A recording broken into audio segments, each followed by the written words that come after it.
We were staying in Paris. Hello and welcome to the reason why Satan himself is walking the earth. And today we're going to be taking a look at the debut album from the Chainsmokers, Memories Do Not Open. The Chainsmokers are an EDM producing duo who rose to prominence with the novelty EDM tune #Selfie back in 2014. Obviously it is a trashy song, but it was intended to be. It was a novelty song, but they came back with the fantastic song Roses, which I think is their best song leading up to this album. They also had two other hits that weren't on this album, Don't Let Me Down and Closer, both of which were very basic and didn't have that original magic of Roses. These songs came from two EPs they released, both of which are average at the very best. The Chainsmokers have not yet released anything better than Roses in my opinion. This new album, Memories, is quite different from their other stuff apparently, the Chainsmokers saying they're going in a less EDM oriented direction. Also, this album art looks exactly like the 2015 Mumford Sons album cover.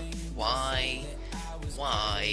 So let's start with track number 1. That's always a good place to start. The track The One, which is a slow start for the album. It's this piano ballad which does have a nice instrumental backing to it. The start of this track is actually quite beautiful, even if it sounds like a Kanye West ripoff from Dark Fantasy. Where this track fails is the vocals, and this is where the main problem I have with this album stems from. Adam Taggart needs to just not sing. If he could do that, that would be fantastic, fan-dabby-dozy, because he sings in this dull, cringe-inducing voice that is either too little or too bloody much. I will commend the interesting structure of the song, with the more instrumental drop section of the song coming at the end. It's a more chilled drop than normal, less anthemic, and I don't really care for it, but I would care for the rest of the song if it weren't for the vocal performance. The second track, Break Up Every Night, is a very interesting song, again with Adam Taggart's vocals. Looks like it's something I'm going to have to put up with for the duration of this album. The song starts with the repetition of the hook, I guess, or at least repetition disguised as a hook. Adam Taggart then gives one of the worst lines I've ever heard on a song ever. She wants to fuck me back to life. When I sit down to listen to an EDM artist, don't really expect or want songs with necrophilia in them.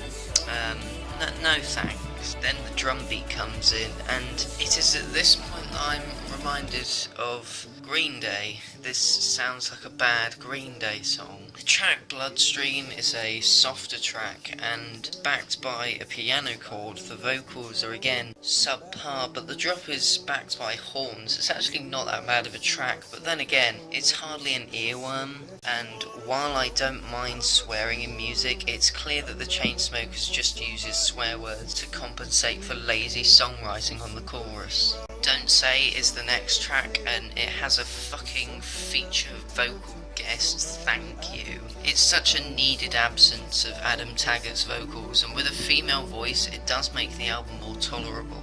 Although the amount of times I see the name Emily Warren on this album, she must be fucking one of them. Has to be. The Chainsmokers are huge. They could have a metric fuck ton of other vocal guests and choose this bang fucking average singer. She's tossing one of them off, if not both. I wouldn't put it past them. Anyway, the track begins with some acidic synth chords which sound god-awful with the delicate vocals. The drop is very echoey, quite spacious, and sounds something from Flume's last record, Skin. The chorus I find hilarious because it sounds exactly like the response to that Rag and Bone Man song, Human, that was popular last Christmas. It's a decent song, but is plagued by bad mixing, and instrumental choice that doesn't complement the vocals. At the end of this song, there's what appears to be a skit. This woman says qualms a load of times. That's qualm with an L, not an R.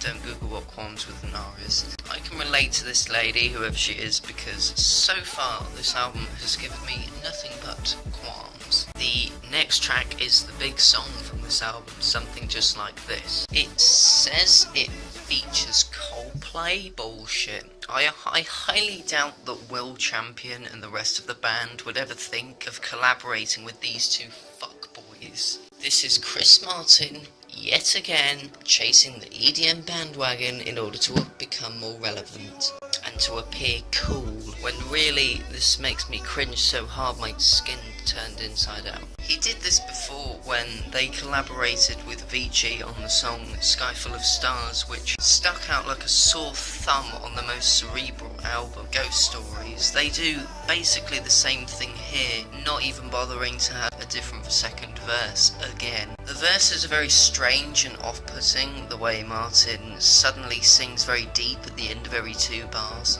There's a real disconnect with the vocal part on the drop as well. It comes out of nowhere and interrupts the song. It's so pitifully mediocre. The drop sounds like a more monotonous version of Roses, the genuinely original and only great song the Chainsmokers have ever made. What made that song so special is that they played around with the drop and adding elements on, not just unimaginatively fading it back into the chorus. Martin actually makes the best vocal performance on the entire album, but basically by default, and actually has some meaningful lyrics, but having meaningful lyrics on a Chainsmokers song is like buying an SD card for an iPhone or wearing a Hugo Boss suit in Poundland. Then we have the track My Type, which has a pretty nice instrumental behind it. I especially like the beat at the drop, with these bombastic horns. But about 90% of the lyrics is the words My Type repeated over and over and over and over, and Jesus shitting Nora, is this song actually the best that these guys can do? Is this what they consider to be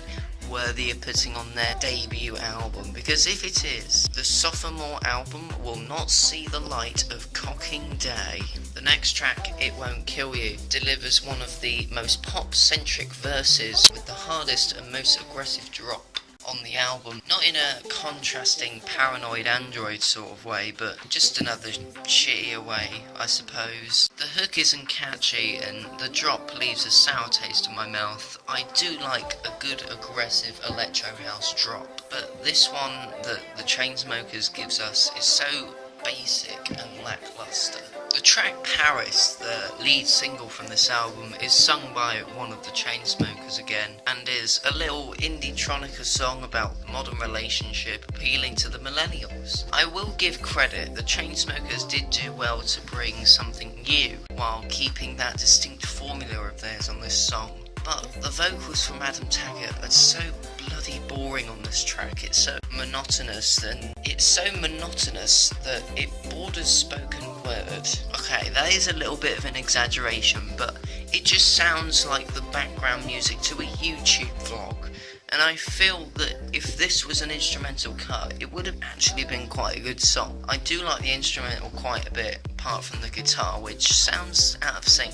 But yet again, the vocals are a unique mixture, boring and painful. Honest is a track that starts with an inspirational quote from a man of wisdom, and holy shit, is that Bono?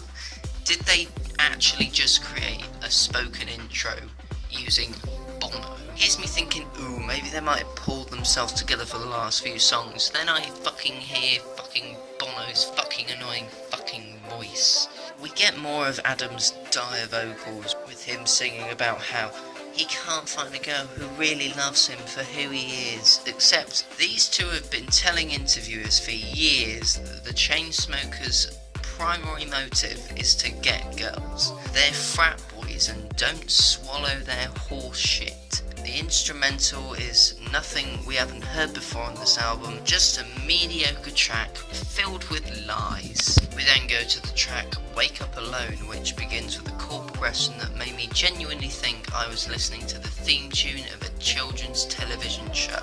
As the song progresses, the instrumentation reminds me of Iggy Azalea's Fancy, except with a drop that I swear was copped from a nursery rhyme or something. The vocals are decent and the hook is forgettable, standard Chainsmokers stuff. Next we go to Young, a track that I can't even be fucked to go into detail over. Aside from the, once again, overly simplistic songwriting, the overly simplistic string bass dropped, and the stealing of Future's inflection in the verse, this track just blends in with the rest of them.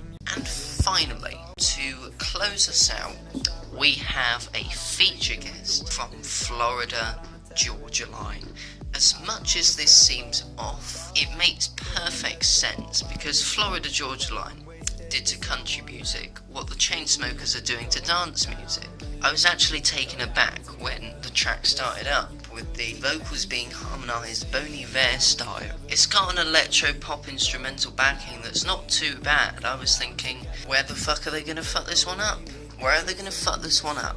It's the vocals, it's the hook, which have both Adam Taggart and Florida Georgia Line singing in unison. It's quite beautiful. It's quite beautiful actually. The album ending on the meeting of two of music's shittiest modern bands to create something that isn't even the worst of shits. It's just mediocre and shit. It brought a piss-coloured tear to my eye. So, this album, where does one begin? Never touch this thing. As the title does suggest, there are 0 highlights on this album. I will never willingly listen to a singular track from this album again, and if there is a sophomore release, you can be 100% sure I will avoid it like an obese family of 4 on a plane. Thank you very much for watching, and ta-ra.